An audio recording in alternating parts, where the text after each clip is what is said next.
Bien.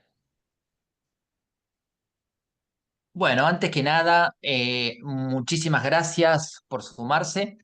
Sé que tenemos personas de distintos países de América Latina, de España, de algún otro lado. Creemos que esta temática es un tema central, fundamental en la agenda de aquellas personas que estamos convencidos de que un mundo más diverso, equitativo e inclusivo es en beneficio de absolutamente todas las personas, y que en estos momentos donde hay ciertas fuerzas que están resistiendo, incluso empujando para retroceder en algunos de los avances o de las conversaciones que hemos logrado sobre inclusión. Creemos que es el momento de colaborar en conjunto, de escuchar voces de personas que están trabajando en distintos países, de abrir espacios de reflexión, de compartir las mejores prácticas. Es el momento para estar unidos y unidas. eh, Porque esto esta realidad que estamos buscando cambiar no se logra de un día para otro, necesitamos el compromiso de todas las personas. Hoy puntualmente vamos a abordar un tema crítico que por muchos años creo que no estuvo tanto en agenda. Eh, Habrá posibilidad de hacer autocrítica, quienes hemos trabajado en esta temática, cómo hemos abordado la conversación, a quienes nos hemos faltado incluir, de cómo hemos invertido nuestra energía, pero la realidad es que si queremos avanzar a sociedades y organizaciones más inclusivas, necesitamos sumar a los hombres a la conversación. Obviamente, este deseo, este interés en sumarlo no es tan sencillo. Eh, la idea justamente en este espacio es compartir las mejores prácticas que no solamente convoquen, sino convenzan e involucren activamente entendiendo cuál es su rol en toda esta movida, sabiendo que ese camino está lleno de complicaciones, de obstáculos, de dificultades, sabiendo que tenemos una masculinidad construida específicamente para alejarnos de este tipo de conversaciones. Y también sabiendo de que fundamental poder llegar a estas personas, llegar a los hombres que de alguna manera han estado mirando la película desde un costado, sintiendo por un lado que no les competía para nada, a veces con miedo, a veces deliberadamente alejándose. Hay un montón de escenarios, ¿no? Obviamente no vamos a pretender en esta hora y media resolver el problema de cómo sumar a los hombres y que ustedes digan, ya está, digo estas dos palabras y de repente tengo a hombres aliados por la inclusión. Es un proceso, eh, quizás en las conversaciones podamos encontrar algunas ideas que nos suman. Sé que ustedes también están trabajando en la temática en distintas organizaciones de manera independiente, en el sector público, en el sector privado, eh, y creemos que es fundamental tener este espacio para poder intercambiar, escuchar, compartir y hacer nuestra parte para seguir insistiendo en que los hombres asuman el rol que necesitamos que asuman para la equidad y la inclusión. Bien, les comento brevemente cómo vamos a trabajar en el día de hoy. Estuvimos reflexionando mucho sobre qué tipo de evento podría llegar a ser más útil para ustedes, para que se lleven ideas, para nosotros, nosotras.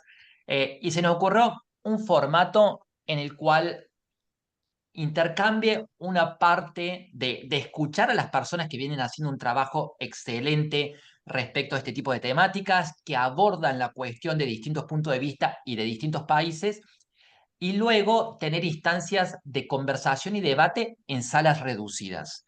Eh, Acá, de nuevo, todos y todas tenemos seguro alguna experiencia, algo para aportar. He estado leyendo sus aportes en el proceso de registro, en el cual comparten por qué creen que los varones no suelen sumarse a este tipo de iniciativas, y hemos encontrado un montón de ideas muy interesantes. Por lo tanto, luego de la exposición de los seis y las seis disertantes que van a estar exponiendo hoy, vamos a tener una instancia de debate en salas reducidas, ¿sí?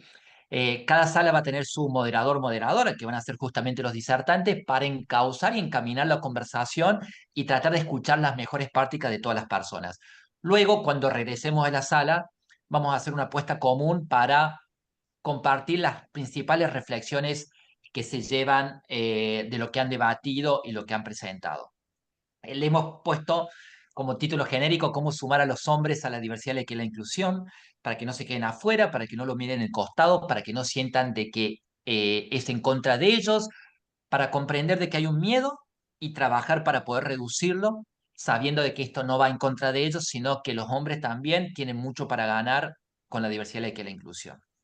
Bien, contamos, como les comenté, de 6 excelentes disertantes. Tengo muchas ganas de poder escucharlos, eh, de distintos países, que abordan la temática de distintos puntos de vista, con una trayectoria distinta, pero complementaria.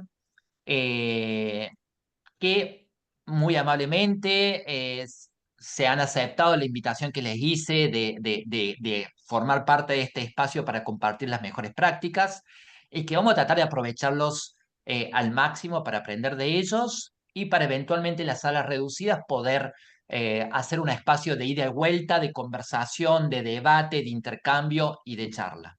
¿Ok?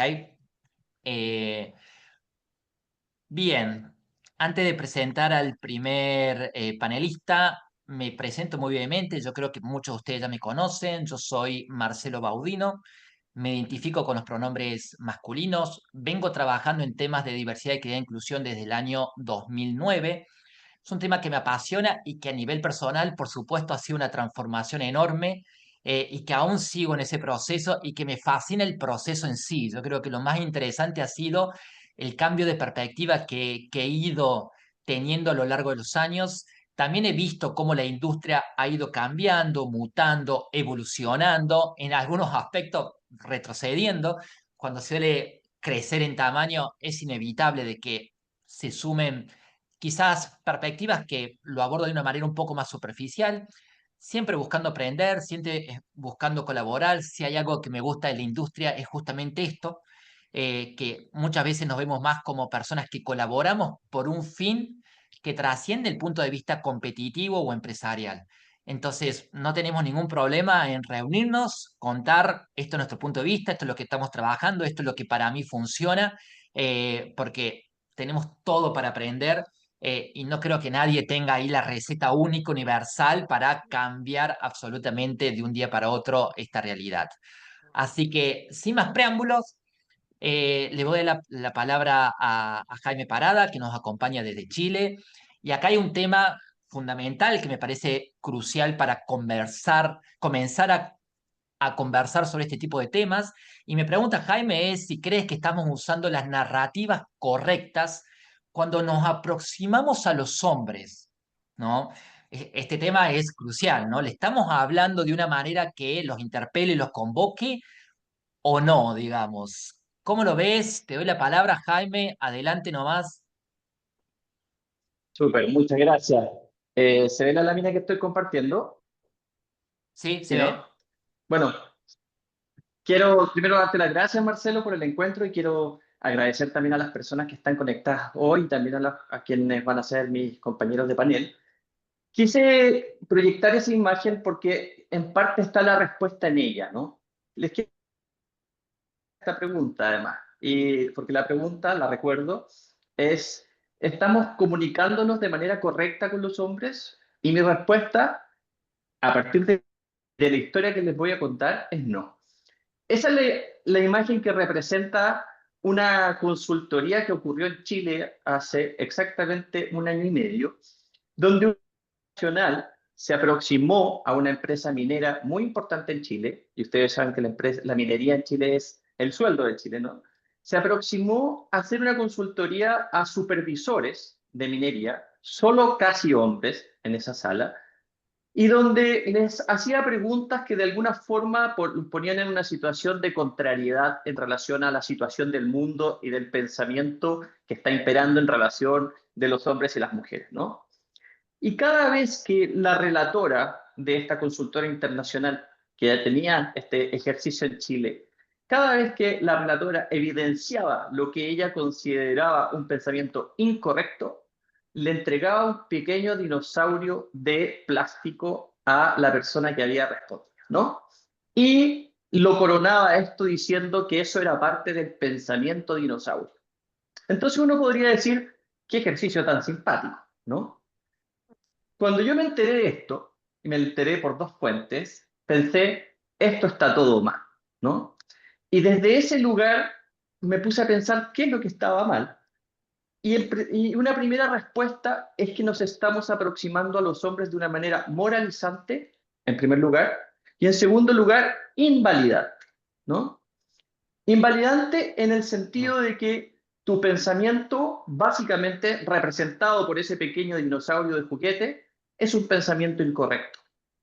Y moralizante en el sentido de no estás pensando según lo que el canon quieres que piense. Dicho desde ese lugar, mi hipótesis, y me encantaría que la conversáramos en estas salas que vamos a tener, donde vamos a tener 20 minutos para ello, es que nos estamos aproximando desde una manera o desde una estrategia o de un grupo de estrategias que no son asertivas porque estamos poniendo una serie de cargas y una serie de responsabilidades sobre los hombres y particularmente desde la narrativa en la que nos aproximamos a ellos, que más que abrir puertas, las cierra, ¿no? Y entonces, solamente como para ponerle un poquito de pimienta a todo esto, ¿no? Si uno comienza a pensar qué es lo que hace cuando invita a un hombre, por ejemplo, a un taller de violencia de género, si yo invito a un hombre a un taller de violencia de género, y si sabemos que la mayor parte de los episodios de violencia son de hombre a mujer, entonces lo estoy invitando en calidad de posible perpetrador. Si yo invito a un hombre a un taller de nuevas masculinidades, y ahí mis compañeros acá las trabajan, así que van a poder corregirme también si es que así lo estiman. Lo más probable es que la pregunta que se haga ese hombre es, bueno, ¿por qué está mal mi vieja masculinidad? ¿No es cierto? Entonces hay una serie de aproximaciones, de narrativas, fórmulas que yo considero que están en el orden de lo moral y que de alguna forma generan un efecto que yo llamo rebote, ¿no? Yo no me siento identificado con eso que tú quieres que cambie y por lo tanto, ¿por qué tendría que cambiar? Y la solución, y espero que la conversemos y la construyamos en conjunto en la sala, no es aproximarnos desde una manera impositiva o desde una manera punitiva o desde una manera prescriptiva, sino que desde una manera, y aquí lo dejo en suspenso, que vamos a construir en conjunto, pero yo tengo algunas teorías que podríamos revisar en esos 20 minutos.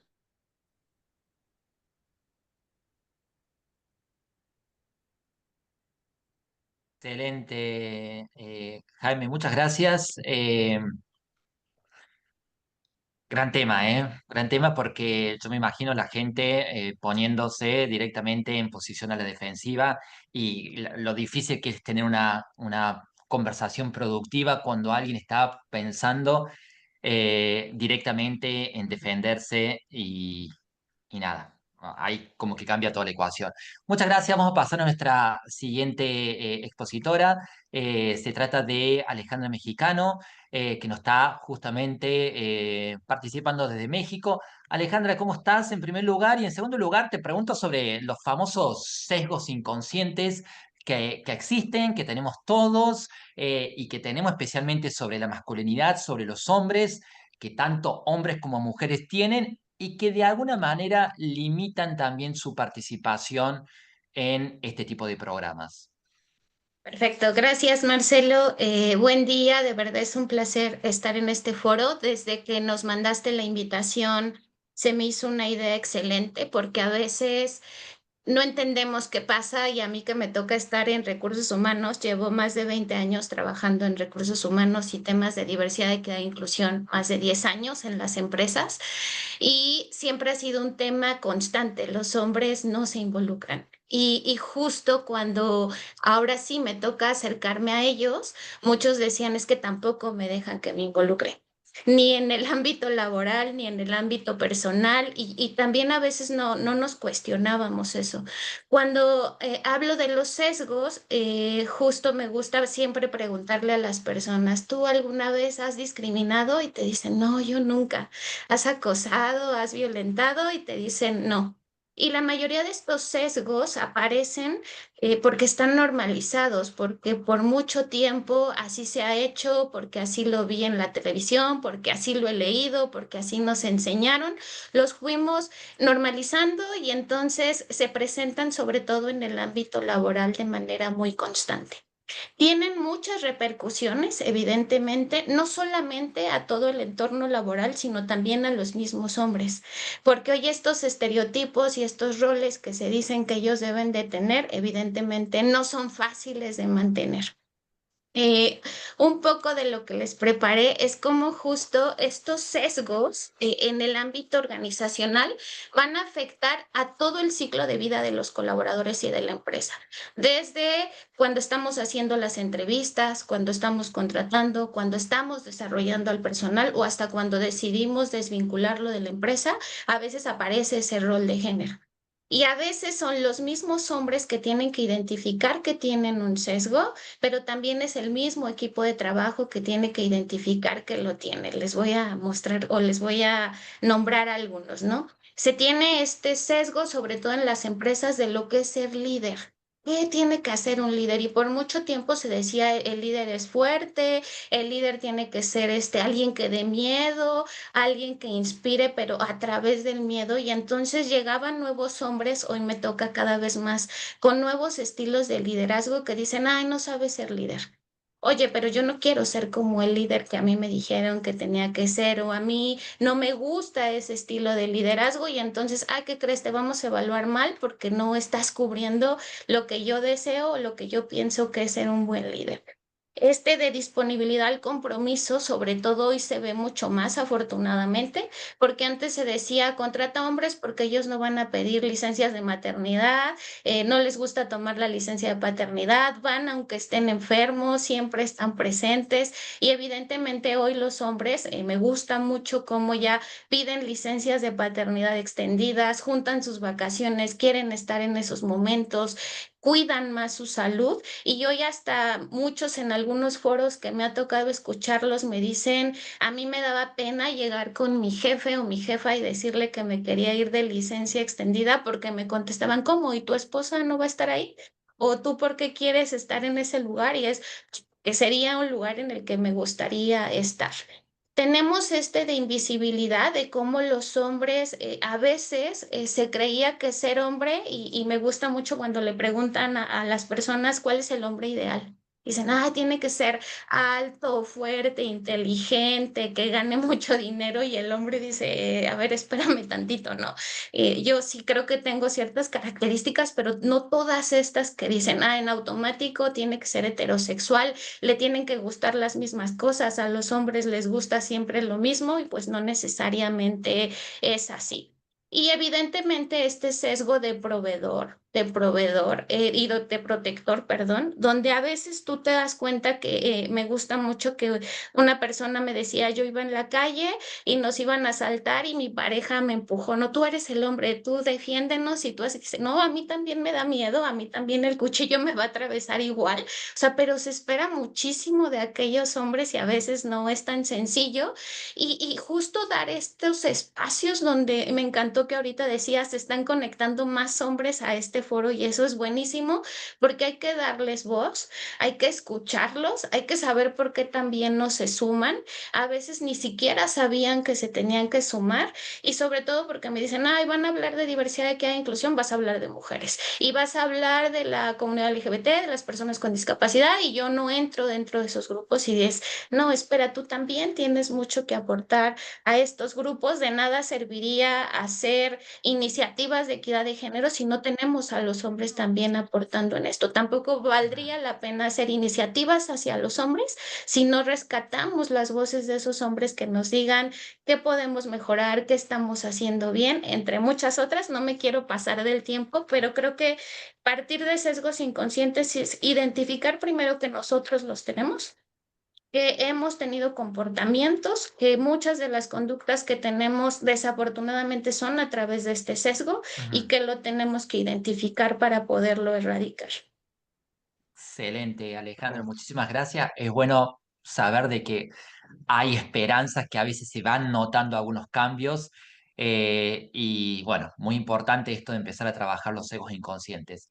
Vamos a pasar a nuestro próximo disertante, que viene justamente de España, colega Víctor Sánchez.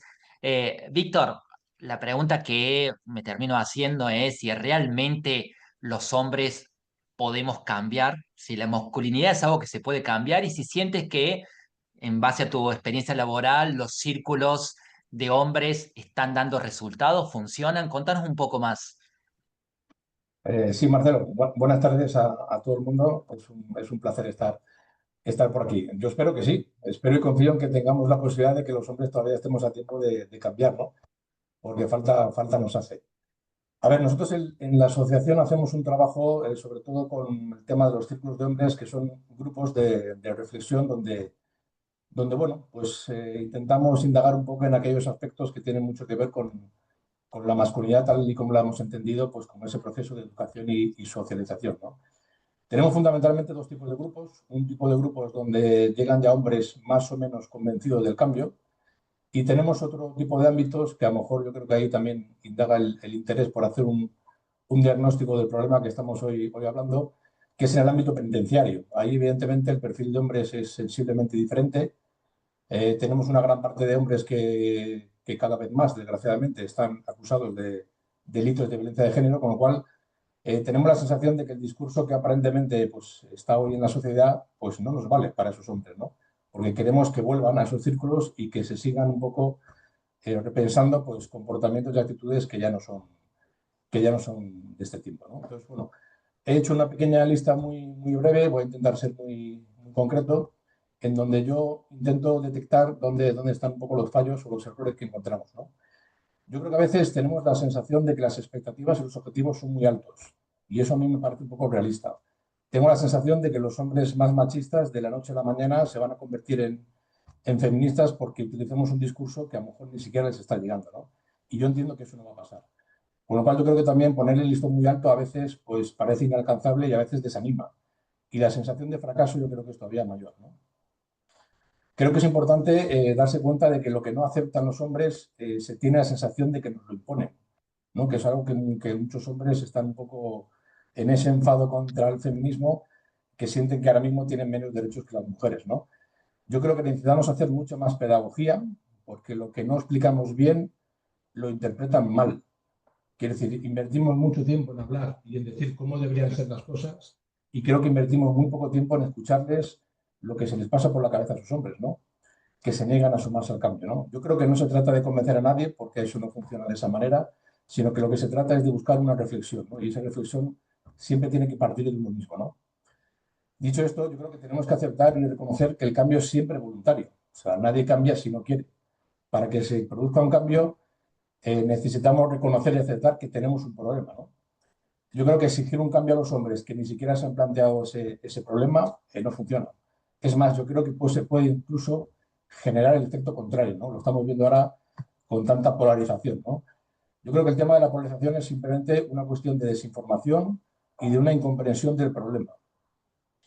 Yo, en mi caso particular, necesito escuchar y dejar verbalizar a los hombres aquello que más les incomoda, porque solamente verbalizando aquello que nos incomoda podremos aceptar que es una parte de nosotros, ¿no? Y si aceptamos que es una parte de nosotros, podremos actuar sobre ella, ¿no? Mi cambio personal se produjo desde la reflexión, nunca desde el señalamiento. Siento que ahora el mensaje es más directo y contundente, pero no invita a un proceso de cambio, invita a un proceso de posicionamiento. O estás en un bando o estás en otro. Pero ahí no se genera ningún cambio, solamente se produce una elección. Y yo creo que las cosas precisamente nos están demostrando que los hombres, incluso los más jóvenes, están eligiendo, pues digamos, que el bando que no debería, ¿no? Yo creo que tenemos que buscar también mensajes que unan, no que separen. Yo creo que tenemos que ayudar a entender a los hombres que el enfado no proviene del feminismo, sino muchas veces del malestar que les produce un modelo de masculinidad que simplemente todavía no hemos detectado que nos hace daño. Yo creo que eso es algo que los hombres todavía no tenemos bien detectado, con lo cual lo fácil es echarle la culpa al feminismo y por extensión a todo lo que sea femenino o que tenga que ver con las mujeres, ¿no? Yo creo que si conseguimos transmitir ese mensaje, yo creo que estaremos desarmando parte de su discurso. Una cosa que es muy importante es aprovechar los procesos vitales en los que la masculinidad se tambalea. Aquí encuentro dos lugares que yo creo que es una puerta que se abre donde nos podemos colar.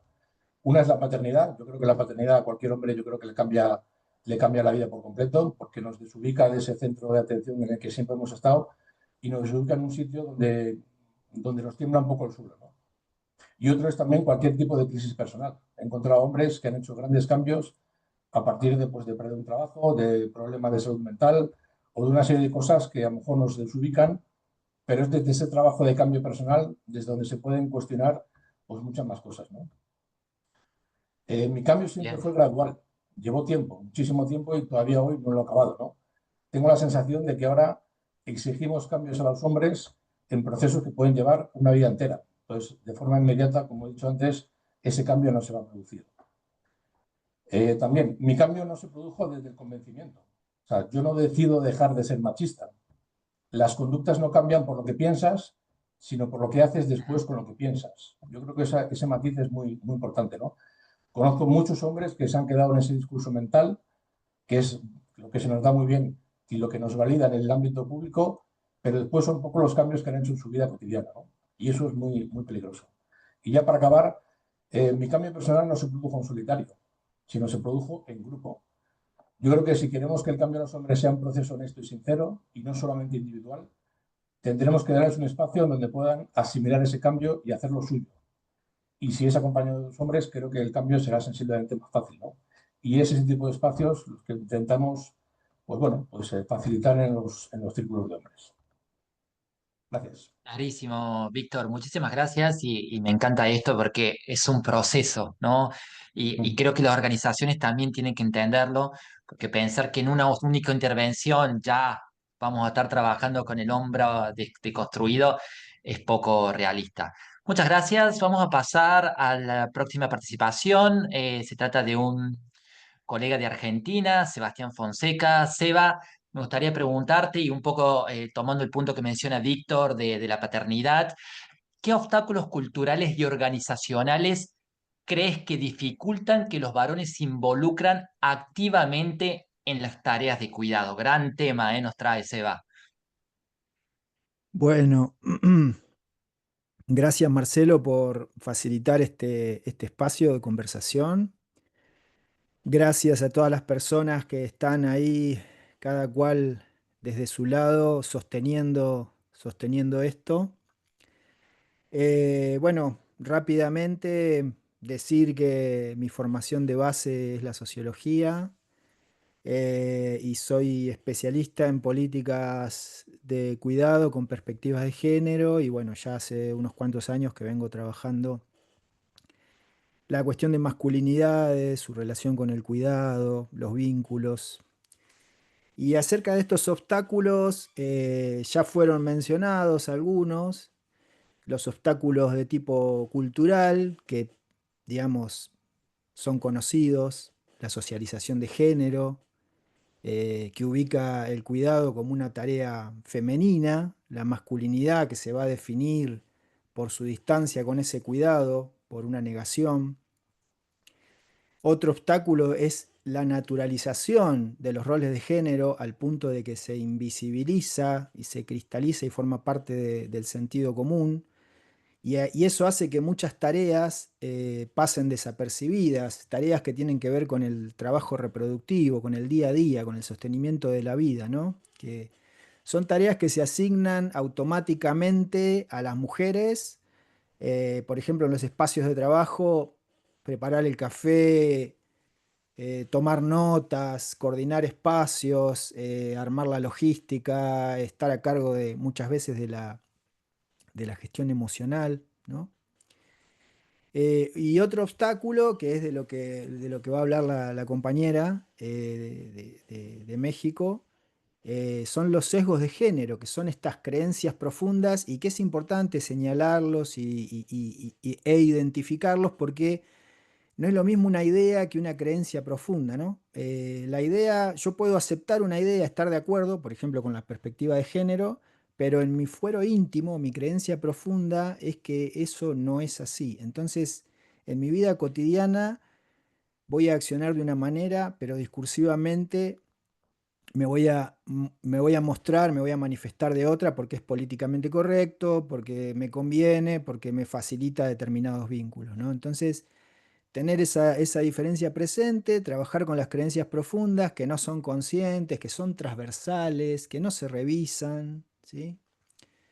Eh, que hacen que se experimente un señalamiento como un ataque personal, que siempre me ha pasado varias veces de que en alguna actividad, al mostrar alguna estadística, algún varón levante la mano y diga, no todos los varones somos así, para desmarcarse, ¿no? Pero eso es una actitud defensiva que en realidad bloquea la posibilidad de una reflexión reparativa, restauradora, ¿no? Porque a veces se cree incluso que el problema ya fue, que está en otro lugar, que no existe.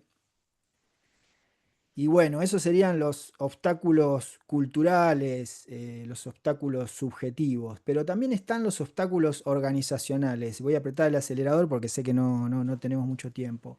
Que los obstáculos organizacionales podemos identificar dos grandes obstáculos. Por un lado, la falta de reconocimiento del cuidado como una dimensión importante del espacio laboral, no solo del sostenimiento de la vida en general, sino del espacio laboral en particular, ¿no? Porque ver y notar, a ver quiénes son las personas que se encargan del sostén emocional, del clima laboral, ¿no?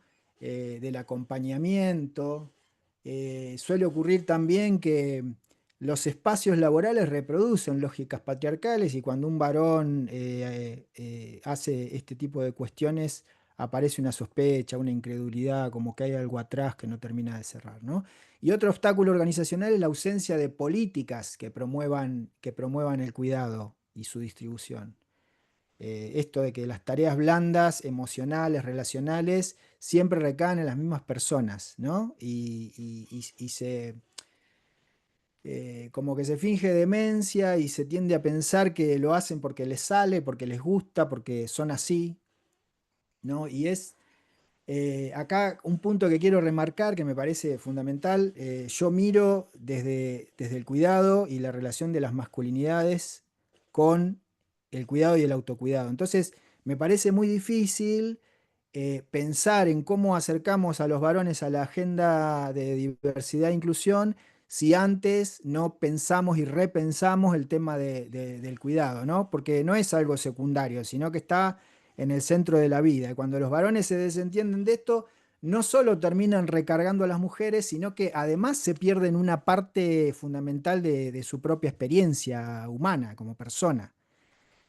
Por eso coincido en que hay que cambiar el enfoque de la invitación. No se trata de convencerlos o llamarlos con beneficios personales, sino de hablar de responsabilidad compartida, de justicia, que se sumen pero que no sean protagonistas, ¿no? O sea, no, tampoco vamos a darles un premio porque se suman a una conversación, pero sí es necesario que escuchen, que entiendan que el impacto Ajá. que tiene la desigualdad en los grupos y históricamente marginados, ¿no?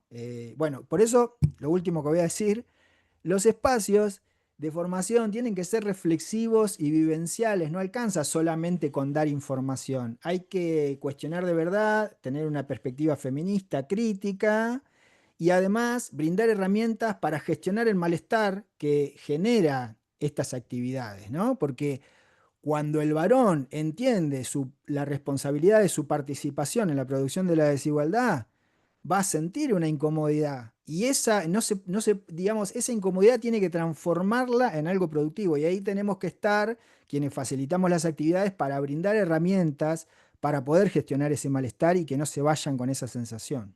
Bien. Bueno, eso. Genial, Seba, muchísimas gracias.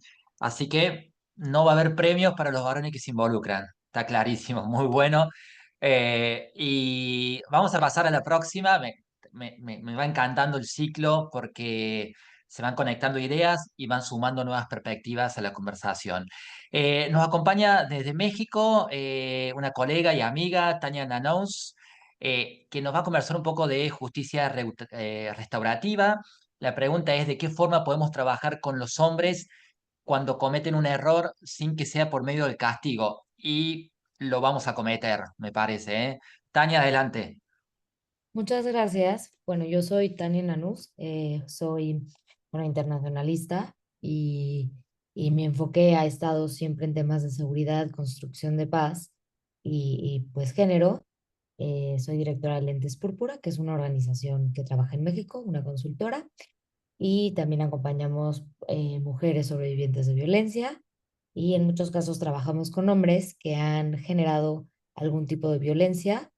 Puede ser desde acoso sexual, acoso laboral, violencia laboral, en ocasiones muy particulares violencia sexual, dentro y fuera de las empresas.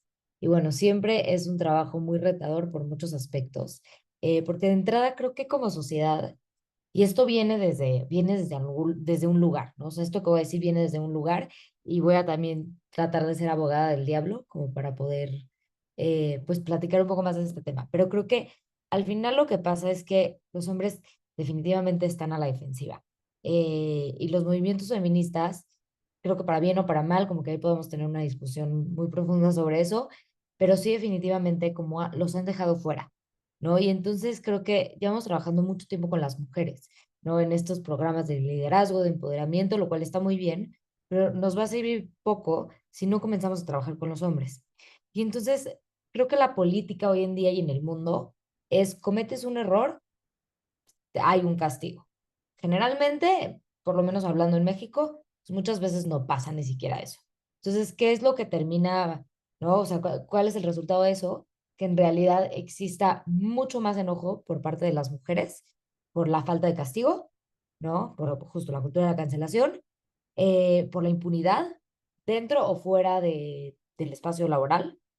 Y entonces eso genere que este enojo y esta furia, que es muy válida sentir, pues de repente se traslade a un entendimiento de que a través del castigo vamos a poder, ¿no? O sea, disuadir los comportamientos. O a través del castigo ya no va a volver a pasar y entonces ya hay justicia. Y entonces, parte de este trabajo que hacemos, pues, es trabajar mucho justo con las víctimas, ¿no? Y entonces, cuando las víctimas te dicen, pues es que yo lo que quiero es que esto no vuelva a pasar. Yo lo que quiero es que la persona entienda qué hizo, que me pida una disculpa, ¿no? Yo quiero que, a veces te dicen que me paguen mi terapia, ¿no?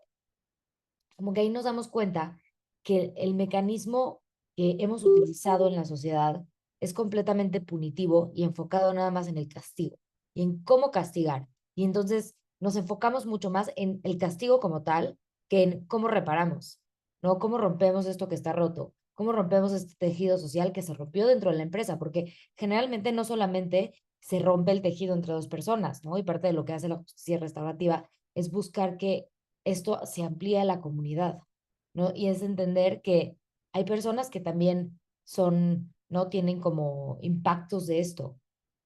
Y, y bueno, pues parte del trabajo que hacemos es justamente trabajar directamente en estas temáticas que siempre son súper complicadas, porque creo que dentro de este enojo que existe, que es muy válido, pues lo que termina pasando es que cuando decimos, pues es que hay que escuchar, ¿no? Hay que también, o sea, el trabajo con los hombres es esencial, como que en este espacio de feminismos también como mucho más cerrados, es como, no, no hay que escuchar a nada, los hombres no son un espacio seguro, como que luego te dicen de que el novio de una es el agresor de otra, ¿no? Entonces déjenlos fuera, quieren sus espacios, que se vayan a su lado, ¿no? Pero en nuestros espacios no van a estar. Y entonces todo esto, o sea, creo que hace que estemos en el lugar en donde estamos ahorita, que desde mi percepción es una crisis social entre hombres y mujeres que se está viendo hoy en día, que se está viendo mucho más que nunca y mucho más fuerte. Y al final hay muchas razones, ¿no? Creo que socialmente esta cultura de cancelación, pues en realidad no hizo que los hombres cambien, simplemente hizo que no dijeran lo que sienten, ¿no? Entonces nada más lo escondieron. Entonces en realidad cuando dicen, no, es que el conservadurismo subió, claro que no, el conservadurismo nunca se fue, solo lo escondieron abajo de las piedras. Pero pues en realidad la problemática siempre se quedó ahí, siempre estaba ahí bien vivita. Lo que pasaba era que ya no era políticamente correcto, ¿no? En estas aras de hacer los espacios seguros, pues entonces como que coartamos o se coartó como esta, y no quiero decir libertad de expresión porque pueden ser discursos de odio, pero se coartó este discurso, ¿no? Y entonces en lugar de trabajar con esto, ni siquiera. Entonces, bueno, creo que es muy interesante ver cómo esto ha llevado pues a diferentes, no problemáticas. Me dicen que mi conexión es inestable, ¿me escuchan bien? Sí, te perdimos un segundito, pero la idea se entendió. Ok, perfecto. Em, Perdón, ya perdí yo la idea. Pero bueno, creo que al final, pues estamos como en este momento donde podemos empezar a cambiar las cosas, en donde, pues a mí me parece que los hombres deben de ser parte de esta conversación. Y creo que también al final, y esto obviamente lo digo generalizando, pero pues los hombres llevan teniendo pues ciertos privilegios desde hace muchos, muchos años. Y entonces de repente se hace o se va haciendo este cambio que es lento, que es, no, social, cultural, político y de repente sí me parece que a partir como del 2017, que empieza el movimiento Me Too, las cosas empiezan a cambiar, ¿no? Y entonces eso hace que en lugar de acercarnos a los hombres nos alejemos. Entonces creo que, bueno, es muy interesante ver cómo las narrativas también tan de derecha, pues están subiendo. Y entonces una de las cosas que nosotras vemos es que nadie les está hablando a los hombres más que las personas conservadoras de ultraderecha, ¿no? Y entonces los hombres están Mm. escuchando. Y entonces estamos teniendo un problema, porque si no empezamos a hablar y a decir también, o sea, tener un poquito de empatía, lo que pasa es que toda esta falta de empatía que también creo que hemos tenido de cierto lugar las mujeres, viene desde el hartazgo, o sea, no es un lugar que viene desde el vacío, ¿no? Y creo que también es válido, o sea, el enojo que sentimos es válido, pero creo que al final, en algún momento tenemos que movernos de ese enojo, porque si no, no podemos cambiar las cosas de manera sistemática. Y entonces lo único que estamos haciendo es tapando, ¿no? Como una curita que se va tapando, sale un hoyo, lo tapas, sale otro hoyo, lo callas, le dices, no, no, esto no se puede, tolerancia cero. Y entonces, bueno, nosotras a través de la justicia restaurativa, lo que nos hemos dado cuenta es que las personas tienen la capacidad de cambiar. Es que en muchas ocasiones en temas de particularmente violencia laboral, no te dicen, pues es que yo no sabía nada, ¿no? A mí lo único que me dijeron cuando entré es no toques a nadie y no digas la palabra correr, ¿no? Pero fuera de eso, pues yo nunca supe. Y entonces podemos ver cómo al final, pues todo esto se puede ir desdibujando, ¿no? Y entonces de repente no tenemos como cierta claridad de qué es lo que estamos haciendo, hacia dónde vamos, porque en realidad la violencia laboral o acoso laboral o violencia de género como tal, desvincular a la persona no quiere decir que en ocasiones no sea lo correcto, depende del caso, ¿no? Y creo que esto es muy importante porque luego se sale de contexto y nos dicen, no, es que quieren dejar agresores en el espacio laboral. Depende mucho del caso, depende del contexto y entre muchas otras cosas, ¿no? Pero hay una parte que Vamos sí, sin tiempo, Tania. ok, ya voy terminando, pero hay una parte que sí es muy importante, em, pues que tiene que ver con la manera en la que trabajamos con los hombres y no tapamos el problema, lo desvinculamos y lo mandamos a otra empresa que vuelva a hacer lo mismo, ¿no? Y entonces verdaderamente generemos una garantía de no repetición. Y bueno, si quieren igual lo platicamos un poquito más en los grupos chiquitos. Excelente, Tania, muy claro y es un tema crucial que me parece hace a la esencia de lo que estamos conversando. Vamos a pasar al último expositor de hoy, un colega de Perú, Abelardo Cabero. Abelardo, me gustaría que nos cuentes un poco cómo crees que la teoría de género puede ayudar a la deconstrucción masculina. Así que adelante nomás. ¿Qué tal? Muy buenas tardes, buenos días, buenas noches incluso. Muchas gracias por su asistencia. De hecho, creo que toda la reunión he estado tomando notas porque todos los que han conversado antes que yo han dicho puntos muy, muy interesantes que, que como ha dicho Marcelo, se van conectando. Bueno, mi nombre es Eduardo Cabero, mi punto de enunciación es hombre, bisexual, he estudiado Derecho, trabajo dentro de una universidad y estoy dentro de la maestría de estudios de género, por eso es como un poco mi, digamos, obsesión por la teoría. Pero finalmente, en mi camino personal sobre la deconstrucción de la masculinidad ha ido por aprender de teoría, porque me ha permitido conocer categorías que luego me van a ayudar a mí a desmontar y transformar la masculinidad. Yo voy a ir pasando rápidamente porque sé que tenemos poco tiempo. Me he puesto un temporizador y ya me comí un minuto. Entonces, continuamos rápidamente. A ver. Bueno, primero, hay unas cuatro conceptos que me gustaría conversar con ustedes. Sistema binario de género, matriz de inteligibilidad heterosexual, a tipos de violencia y corporación de hombres. Entonces, esto vamos hacia cuál es finalmente, nos va a ayudar a posicionar a los hombres dentro de una estructura y cuál es lo que el hombre puede hacer, ¿no? A partir de su posicionamiento dentro de la estructura. Pero primero hay que saber. Primero, tenemos que entender que el género es un elemento constitutivo de relaciones sociales que están basadas en la diferencia sexual y que esta relación entre géneros finalmente es una relación de poder. Lamentablemente no ha sido construido dentro de una relación de equidad, sino ha sido construida en una relación jerárquica. El género se construye a partir de 4 elementos. Estos elementos los dice Joan Scott a partir de un estudio antropológico y de una revisión claro, de teóricas feministas. Primero son los símbolos culturalmente disponibles, luego son los conceptos con los que vamos a interpretar estos símbolos, luego está la parte social, el parentesco, la economía, la política, y finalmente que esta identidad de género es subjetiva. O sea, finalmente nosotros tomamos los símbolos culturalmente disponibles que nos agradan, pero a partir de los conceptos que nos permiten interpretarlos. Ahora, esto nos lleva a ¿cuáles son esos conceptos? O sea, y un gran concepto es la matriz de inteligibilidad.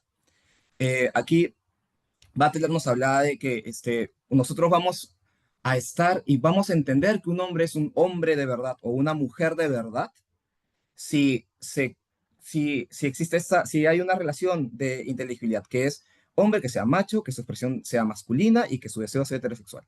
Mujer que sea hembra, que su expresión de género sea femenina y que su deseo sexual sea heterosexual. Después se decía, por eso es que cuando nosotros vemos a lesbianas, a homosexuales, a incluso gente con discapacidad, de pronto es como hay una disonancia. Y ahora, esta matriz de integridad, como ven, está basada en un tema de binario, ¿no? Entre hombre, mujer, macho, hembra, masculino, femenino. Y el deseo, pues, intercambio, ¿no? A mí me gusta en mi sexo opuesto. Ahora, aquí también podemos conversar más, pero esto nos lleva a que está asociado y se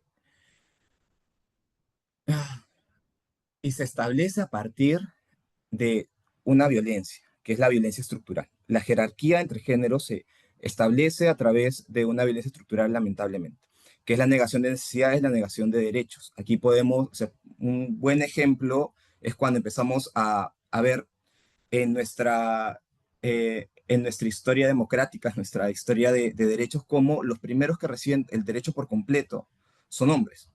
O sea, cuando las primeras constituciones políticas es a través son los hombres hombres blancos, letrados, con propiedad, quienes tienen el derecho completo. Es a través de movimientos sociales, aquí digo en general, movimientos sociales de campesinos, de mujeres, que ellos también van a obtener esos derechos que desde el día 1 de la creación de un Estado, los hombres letrados tenían. Ahora, esto, estoy pasando rápidamente, esto lo vamos a poder conversar más, nos lleva a que tenemos una suerte, una célula de violencia estructural, ¿no? Se forman 2 ejes, un eje vertical de estatus donde se ha establecido una jerarquía entre diferentes, siendo hombres, mujeres y cuerpos no normativos. Y una vez que se establece una jerarquía y que el punto de arriba es donde se genera un contrato, donde los hombres, en este caso los hombres, generan un contrato entre iguales, donde hay una competición de alianzas, circulación de dádivas y coacción para extraer estatus. Ahora, para mantenerse ahí, es que se hace uso de violencia para mantener el equilibrio entre estos 2 ejes. Y aquí es algo que me parece muy interesante regresar a lo que, a lo que hemos ido conversando, ¿no? Claro, yo ponía que la ultraderecha toma a los hombres en una suerte, y lo puse comunidad entre comillas, porque es una lucha interna también. Porque los hombres ejercen, o sea, los hombres somos guardianes y víctimas de la jerarquía. Porque nosotros, claro, mientras estamos buscando ser que no se roben nuestros derechos, también nos dañamos a nosotros mismos. Y ya se ha mencionado antes, ¿no? Nosotros terminamos siendo policías de otro hombre que de pronto es más sentimental, que quiere compartir este tiempo con su familia, que quiere compartir tiempo, que quiere tener una relación de respeto con su esposa, con su novia, con su pareja, o que quiere vivir su sexualidad de la manera en que él quiere vivirla, porque no, así no es un hombre, ¿no? Y tenemos que cuidarnos entre los hombres esta corporación para que nadie caiga y estemos todos con, manteniendo estos privilegios. Pero tenemos que tener en cuenta que finalmente es posible desmantelarlo. O sea, lo que yo les sigo comentando no es lo que es, o sea, no es finalmente una manera en que nos han enseñado a aproximarnos, son discursos que pueden ser desmantelados y los hombres tenemos esta posición jerárquica desde la cual podemos ir desmantelando la corporación. Una primera posición es haciendo que los hombres, que nuestros compañeros sean responsables de los actos que han hecho, es ir comunicándoles, porque claro, ya nos decía Tania, hay un hartazgo, ¿no? Y creo que se entiende el hartazgo, o sea, ¿cuántas veces vamos a esperar que las mujeres nos eduquen? No, nos eduquen una y otra vez, cuando el del costado probablemente le pueda decir, oye, estás mal por esto, esto, pero fácil porque no quieres perder estatus con tu compañero, porque quieres simplemente llevar la fiesta Ajá. en paz, se va decide uno quedarse callado y termina siendo parte del problema. Ahora, esto no solamente es a nivel personal, o sea, y creo que ya lo he mencionado, es a nivel de distintos espacios donde uno puede proponer. Desde mi perspectiva, claro, desde mi experiencia personal, que ha sido a partir del campo académico, sí he visto cómo hay esta reproducción social, esta reproducción donde solo los hombres pueden ser llamados como panelistas, solo los hombres son llamados nuevamente como docentes. ¿Por qué? Porque son recomendaciones, ¿no? Es recomendado de este profesor, y de pronto tienes un club de Toby. Y cuando tú cuestionas esto dentro de la universidad, lo que te dicen es, no, pues es que no existen especialistas mujeres. Y de pronto, y de pronto parece que un grupo de mujeres dicen, oye, sí, especialistas, y ¿sabes qué? Ya, toma la base de datos de especialistas mujeres, úsala. Vamos a hacer una publicación solo de mujeres, úsala. Entonces, nosotros que estamos en este espacio podemos decir, oye, efectivamente, si vamos a hacer un evento sobre ese tema, si vamos a dictar un curso y no tenemos un profesor, tenemos esta base de datos, tenemos estos libros, tenemos estas herramientas que tenemos que usar, que podemos usar. Pero ¿por qué no lo usamos? Nuevamente es como que estamos defendiéndonos y hiriéndonos, ¿no? Entonces, eso creo que es algo muy importante. Nuevamente, he sido muy rápido en la parte teórica, pero que quería detenerme más en este punto. O sea, ¿qué es lo que podemos hacer a partir del punto de la estructura donde estamos? O sea, no es gratuito. Nos ayuda, sí. O sea, somos guardianes, sí, también somos víctimas y creo que hay que tener en cuenta eso, o sea, nuestra capacidad de acción dentro de esa estructura. Y creo que a partir de eso Genial. podemos sumarnos. Y creo que aquí ya terminó mi tiempo, Marcelo. Muchas gracias y muchas gracias a todos por escuchar. Muchas gracias a vos, Abelardo, también muy claro y en realidad gracias a los 6 panelistas que tuvimos, fue un gusto escucharlo. Obviamente no vamos a agotar la conversación en 4 o 5 minutos que tuvo cada uno, cada una. Así que la idea a partir de ahora es tener un espacio donde todas ustedes sean también partícipes de la conversación. Vamos a dividirlos automáticamente en salas reducidas, va a haber entre 8 o 9 personas por sala. Cada uno y una de las disertantes van a estar moderando alguna de estas salas. Porfa, no se vayan, no tienen que participar sí o sí, también puedes simplemente escuchar en las salas, que creo que está bueno para poder escuchar las voces de todas las personas que están presentes acá. Van a tener 16 minutos más un minuto para cerrar, así que aprovechen el espacio para conversar, para debatir, para intercambiar sus puntos de vista. Y nos estamos viendo para acá para cerrar con algunas conclusiones de cada grupo y cerrar el encuentro. Nos vemos ahora en un ratito.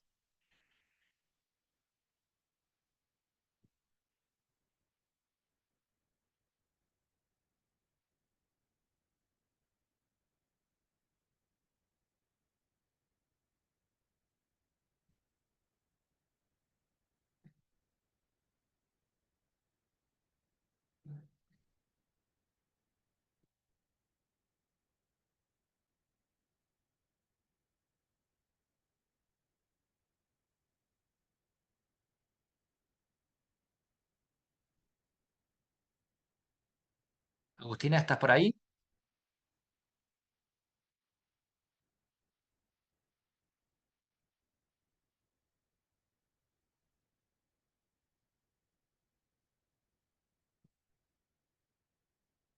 Hola, Seba. No, estaba muteado. No, que me apareció una ventana emergente, toqué algo y me volvió a la sala principal. No sé cómo Bueno, está en vuelvo. la sala 5. Ahí déjame ver cómo te paso.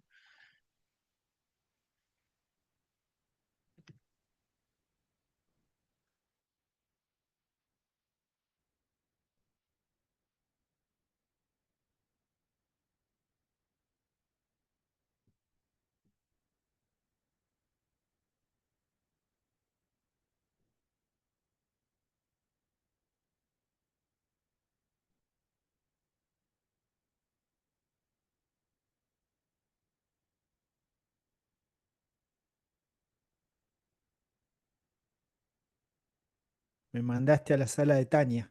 Igual no hice nada, ¿eh? Automáticamente me sacó. Te mandé a la de Tania porque no puedo, ya estás asignado a las 5, Ah, pero no puedo moverte. Entonces te voy a mandar a las 6 y luego te voy a mandar a las 5. ok, bueno, bueno. Perdón, no sé.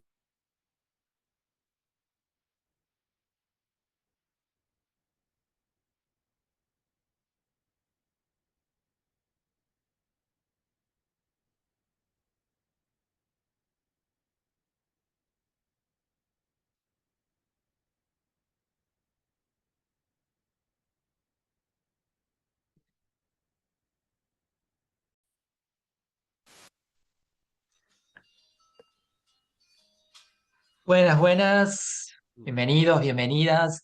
Yo sé que el tiempo nunca es suficiente, que Estábamos. quedaron un montón de ideas por compartir. Eh, lo que está claro es que hay necesidad y ganas de seguir conversando y que estos espacios son necesarios sin duda. Pero bueno, espero que hayan aprovechado los espacios. Lo que vamos a hacer ahora es vamos a hacer un recorrido por los 6 grupos y les voy a pedir a los disertantes que nos comenten en menos de un minutito o en un minutito alguna reflexión que se quedaron de la conversación en tu grupo, ¿no? Esto es libre para cada uno de los facilitadores y facilitadoras, una reflexión que quieras compartir de lo que se debatió en el grupo. Del mismo modo, invito a todos el resto que quiera compartir sus observaciones, puede ir al chat y con gusto escribir y contarnos un poco lo que se queda o lo que está pensando y reflexionando. Por lo tanto, vamos a comenzar con Jaime. Jaime, Sí, nos quisiera comentar rápidamente qué te llegó, qué te quedas de la reflexión en tu grupo. tuvimos una conversación interesante y me voy a quedar con una idea, que es la idea del momento de transición, de que no estamos en un momento definitivo en la cultura y que probablemente nunca vamos a estar en uno, ¿no? Pero que sí tenemos que interpretar este momento como un momento de transición. Y desde esa interpretación nosotros tenemos que ser asertivos y generar estrategias para construir narrativas que inviten y no que segreguen, ¿ya? Si no, vamos a perder la vida preguntándonos, bueno, ¿por qué será que nuevamente no llegaron los hombres? Más bien deberíamos hacernos la pregunta de, ¿qué hice esta vez igual a la vez anterior que no llegaron los hombres? ¿Y qué comuniqué? ¿Cómo lo comuniqué? ¿Y desde qué otro lugar, para hacer la revisión, ¿no? Puedo invitarlos en esta construcción que se produce en un momento de tensión cultural. Así que me quedo con eso y le agradezco mucho a las personas que estuvieron en la sala y a ti también, Marcelo. Muchas gracias, Jaime. Me encanta la conclusión, ¿no? Esto que estamos en una etapa de transición, de que no hay un fin necesariamente donde tenemos que llegar y que recién ahí podemos estar satisfechos. Es un proceso y estamos en transición. Me encanta. Alejandra, ¿te gustaría contarnos un poco Sí, cómo te sí. fue en tu grupo? Adelante. Me fue súper bien, la verdad es que también agradezco mucho al grupo sus aportaciones y todos coincidíamos en que es bien importante seguir hablando de estos temas, pero buscar diferentes formas de hacerlo, que no siempre sea la misma conferencia, el mismo, o sea, que busquemos estas formas hasta más creativas para poder bajar esta información y que al final van a permitir que los hombres también puedan identificar aquello que todavía se tiene que corregir. Fue, ay, salí de ese lugar y gracias a eso me di cuenta que lo que estaba haciendo estaba mal. Justo un compañero mencionaba, ¿no? Que en un círculo de hombres uno decía, es que yo tengo miedo, ¿qué tal si encuentro que sí la estoy regando o lo estoy haciendo mal? Y a veces sí da miedo y uno no se quiere dar cuenta de esas cosas, pero sí hay que ser muy creativos, muy constantes y buscar diferentes formas como esta de bajar este tipo de información. Así que gracias, grupo. Muchas gracias a vos, Alejandra, por sumarte. También me encanta. No hay una única manera para abordar la conversación. Necesitamos abordarlo de distintas maneras. A vos te sirve eso, a mí me sirve esto otro, a vos te sirve lo otro. Buscar soluciones complementarias. Excelente, muchísimas gracias. Víctor, ¿qué tal tu grupo? ¿Cómo le fue? ¿Nos quieres compartir alguna reflexión? Sí, bueno, la verdad es que el grupo fue muy bien. La verdad es que podíamos haber estado ahí hablando bastante más tiempo. Si me tengo que quedar solamente con una reflexión, me quedo con una que ha mencionado una compañera cuando hablamos de educación, no solamente en la escuela, sino pues en otras parcelas de la sociedad, ¿no? Que también hace falta hombres para sumarse a esa formación y a esa educación, ¿no? Si no tenemos hombres, tenemos el mismo problema, pero más lejos, ¿no? Con lo cual además me gusta mucho la forma que decirlo, digo, ya no hombres que sean feministas, sino que por lo menos estén instruidos en la formación que tienen que dar, ¿no? Porque han sido ejemplos tan claros como el de la justicia, que desde luego clama al cielo, ¿no? Entonces, bueno, para indagar más sobre el tema, pues eso, ¿dónde están los hombres en la educación y en la sensibilización para ciertos ámbitos de la sociedad, ¿no? Otra tarea pendiente más. Espectacular. Lo cual siempre pienso, ¿no? Que es un desafío. Por ejemplo, en este mismo encuentro que hablábamos cómo sumar a los hombres, en el panel de 6 personas tuvimos 4 hombres y 2 mujeres, ¿no? Está para reflexionar. Tenía que ser todos hombres, tenía que ser 3 y 3. ¿Queremos darles espacio a los hombres también que le hablen a otros hombres? ¿De qué manera compartimos las experiencias? Bueno, de nuevo, imposible satisfacer todo, pero necesitamos ir pensando a ver de qué manera vamos dando los espacios y las conversaciones. Muchas gracias, Víctor. Vamos a darle espacio a Sebastián. Sebastián, ¿qué tal te fue ahí en tu grupo? Bueno, algo accidentado porque no sé qué pasó, que me parecía una ventana emergente y me perdí mucho tiempo con mi torpeza técnica. Pero bueno, empecé a desplegar mi punto de vista y se me terminó el tiempo de golpe. No sé si perdí la percepción del tiempo o qué pasó, pero nada, me quedó ahí en el tintero. Creo que lo más importante que quería compartir es que algo concreto que podemos hacer es a la hora de pensar las convocatorias a las actividades, emplear un abordaje temático indirecto, o sea, planteando inicialmente temas de interés general, no sé, liderazgo, bienestar o algo por el estilo, como un puente hacia discusiones sobre igualdad, sobre cuidado, sobre género, pero manejando la transparencia, ¿no? Para que no suene a emboscada, para que no parezca una trampa, ¿sí? Entonces, los espacios de diálogo, talleres, charlas, grupos, deben ser lugares seguros, pero no complacientes, para promover una pedagogía de la incomodidad, ¿no? Que podamos gestionar el malestar derivado de la propia confrontación con la responsabilidad, con la propia responsabilidad, transformando esto en una reflexión crítica y en un compromiso activo, ¿no? Y para eso la facilitación experta es la clave, digamos, convocar a personas especializadas, expertas, no para que vengan y den una clase de teoría de una hora, sino por ahí para que puedan manejar distintas situaciones, ¿no? Porque hay dinámicas que son fáciles y amigables, pero merecen ser desarrolladas con cierto cuidado, ¿no? Entonces,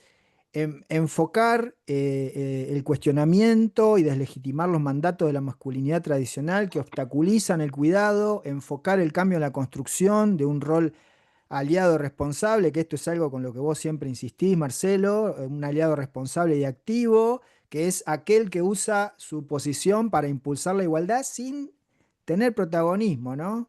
Y, me parece que es esto, y es imprescindible, lo último que voy a decir, que los líderes varones se involucren en las actividades, no que solamente den el ok para que se lleven adelante, sino que se involucren, porque me ha pasado que están ahí en la presentación, dicen 2 o 3 cosas y después no participan. O Claro. participan para decir, muy buena la charla, pero acá en esta organización eso no pasa, ¿no? Bueno. Sí. Genial, Seba. Me encanta. No podemos improvisar con esto. Si tenemos la oportunidad, necesitamos gente que tenga las herramientas capacitada para poder aprovechar estos espacios. Tania, ¿cómo te fue a vos en tu grupo? Nos faltó mucho tiempo. Eh, pues bueno, sí, sí nos faltó mucho tiempo, pero platicamos un poco justo de, pues, en dónde estamos, ¿no? ¿Qué es lo que necesitamos hacer también para abrir estas conversaciones dentro de la parte tanto de prevención como de justicia restaurativa? Pero creo que sí, pues empezamos a hablar como del tema de prevención. Por ahí me parece que Sebastián, no sé si querías decir algo, a lo mejor este es un gran momento para que puedas hablar. Bueno, muchas gracias. Voy a ser muy breve porque no es el espacio, pero la idea que quería compartir era que por un lado tenemos a las mujeres, al grupo de mujeres que no son todas, que capaz toman a este ámbito como propio y no dejan incorporar a los varones. Después están los varones que no se sienten interpelados, pero me parece que otro ámbito muy interesante sería la de construir la inercia con la que venimos, tanto hombres como mujeres. Nosotros tenemos naturalizadas distintas actitudes, comportamientos en la sociedad, en lo laboral.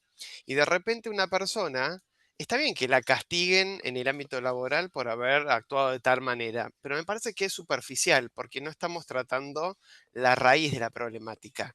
¿Qué pasa si invitamos tanto a hombres como a mujeres a rever esas actitudes? ¿Cuáles son las fallas? ¿Dónde están los errores? Porque una vez que nosotros nos miramos a los ojos y nos decimos, esto que vos tenías naturalizado es violencia, es incorrecto, no va más, uno lo adquiere, tiene la alerta, entonces ya puede rectificar el camino, porque capaz la persona sancionada actuaba de determinada manera natural, porque creció educado de determinada manera, porque vive en un entorno donde nos movemos con esa actitud, se incorpora al ámbito laboral y de repente no hacen nada más ni nada menos que seguir con ese movimiento y es castigado. ¿Por qué? Capaz ahí es donde ese tercer ámbito, la Ujú. reeducación. Nada, quería compartir eso. Gracias y perdón. Está buenísimo, Seba. Está genial. Muchísimas gracias. Vamos a pasar a Belardo. ¿Cómo te fue a vos? ¿Qué tal estuvo eso? Estuvo perfecto, estuvo bien. Pero sí, también nos quedó corto el tiempo. Una compañera estaba justo conversando y se nos cortó.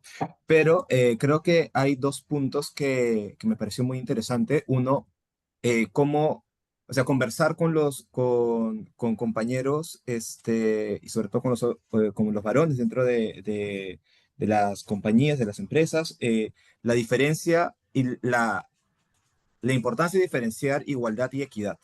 ¿Por qué es necesario la equidad? Porque es necesario reconocer que existen condiciones distintas entre las personas que componen una compañía y cómo estos, digamos, lo que se podría ver como un trato diferenciado en realidad es para que pueda existir una igualdad de oportunidades dentro de la compañía. Y lo segundo es que justamente salió el tema que planteó Tania sobre la cultura de la cancelación, eh, y, y cómo, claro, cómo enfrentar ese temor y estábamos conversando sobre la importancia de devolver la confianza al proceso. O sea, es como que los hombres no le tengan miedo al proceso. Y ahora, ¿cómo se logra eso? Es complejo, pero sobre todo también es con datos, ¿no? O sea, hablábamos justo sobre los datos que teníamos de cuánto es el porcentaje de denuncias falsas que efectivamente ocurren, ya sea a nivel laboral, ya sea a nivel penal, y cómo estos datos son señas para que los varones no le teman al proceso y más bien que vean en el proceso una oportunidad o para demostrar que no lo hicieron o para cambiar de actitud. Porque finalmente, al final del proceso, y en ese momento estábamos hablando sobre un proceso de hostigamiento sexual en el ámbito laboral, que en Perú tiene dos vertientes, el acto sexual de naturaleza sexual y el acto de naturaleza sexista. Entonces, tú tienes como acciones sexistas, también se te puede abrir. Entonces, como una oportunidad bien interesante porque también revisa el tipo de comportamiento que pueden tener los trabajadores. Pero bueno, finalmente era eso, cómo devolver la confianza al proceso, que no le huyan al proceso, que no le teman al proceso. Genial, muchísimas gracias. Ya estamos sobre la hora. Quiero darles también, además del agradecimiento por haberse sumado, haber quedado hasta el final, las 6 personas que disertaron hoy se comprometieron amablemente a pasarnos un resumen de los puntos a tener en cuenta en base a su exposición. Por lo tanto, le vamos a estar compartiendo no solamente la grabación de este evento, sino también este pequeño documento resumen con las mejores prácticas para asegurarnos de que estamos haciendo lo correcto para sumar a los hombres a involucrarse activamente por la diversidad, la equidad y la inclusión. Yo sé que nos quedan miles de cosas para seguir abordando y profundizando. Les agradezco enormemente, especialmente también a ustedes por haberse sumado, Jaime, Alejandra, Víctor, Sebastián, Tania, Belardo, por haber estado acá presente, por haber ayudado con la difusión del evento. Eh, Pasó volando, tal cual. Será hasta la próxima. Seguimos conectados a través de las redes sociales. Ya tienen nuestros nombres, nos pueden buscar sin ningún problema. Y que siga vivo esto, que sigamos conversando y trabajando en conjunto para fomentar organizaciones y sociedades más inclusivas. Muchas gracias, gente. Que disfruten el resto del día. Hasta la próxima. Cuídense. Chao, chao. Gracias, chao. Nos Gracias. vemos. Gracias, Adiós, Marcelo. adiós. Chao. Chao, Chao, gracias. gracias.